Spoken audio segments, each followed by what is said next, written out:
रुपाली चाकणकरांकडून महिला आयोगाच्या अध्यक्षपदाचा राजीनामा देण्यात आलाय। मुख्यमंत्री फडणवीसांच्या आदेशानंतर चाकणकरांनी हा राजीनामा दिला। ओंदूबाबा खरात प्रकरणी चाकणकरांनी हा राजीनामा दिलाय। वैयक्तिक कारणाने स्वेच्छेने राजीनामा देत आहे असं चाकणकरांनी स्पष्ट केलंय।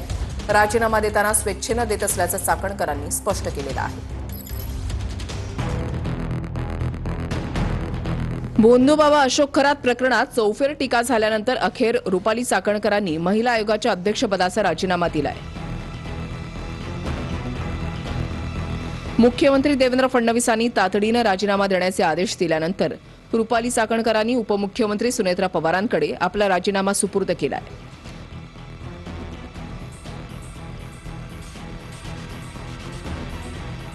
राजीनामा देण्याआधी चाकणकरांकडून पोलीस महासंचालकांची भेट घेण्यात आली।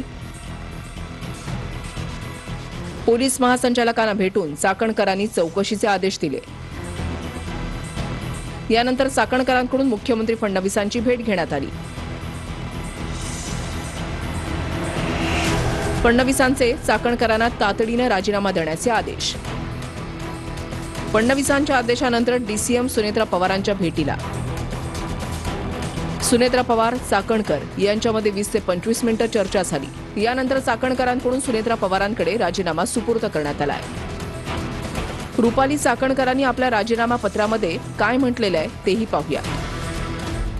मी सौ रुपाली निलेश चाकणकर वरील विषयाने आपणास विनंतीपूर्वक कळवू इच्छिते की 15 ऑक्टोबर 2024 रोजी माझी महाराष्ट्र राज्य महिला आयोगाची अध्यक्षा म्हणून नियुक्ती झाली होती।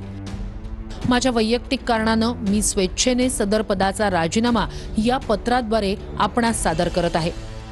आजवर माझ्यावर विश्वास दाखवून आपण मला सर्वतोपरी सहकार्य केलं त्याबद्दल मी आपली आणि सर्व सहकाऱ्यांची शतशः ऋणी आहे।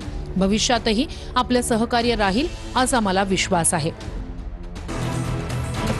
खरातला मी गुरु मानलं होतं, मात्र त्याची दुसरी बाजू माहिती नव्हती असं चाकणकरांनी राजीनाम्यानंतर म्हटलंय।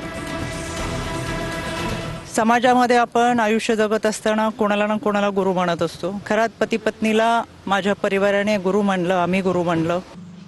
आपण काही लोकांवर विश्वास ठेवतो, एक आध्यात्मिक श्रद्धा आपली असते, एक आध्यात्मिक भावना असते। त्याच्यामुळे आमची जी श्रद्धा होती ती आध्यात्मिक दृष्टिकोनातून होती आणि म्हणून आम्ही कुटुंब ह्या देवस्थानशी जोडलं होतं।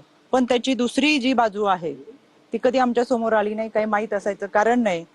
वर्षातल्या काही कार्यक्रमांना उपस्थित राहत असताना काही कालावधीसाठी आम्ही तिथं असतोय। अतिशय घाणेरडं कृत्य आहे, त्याचं कुठेही आम्ही समर्थन करणार नाही।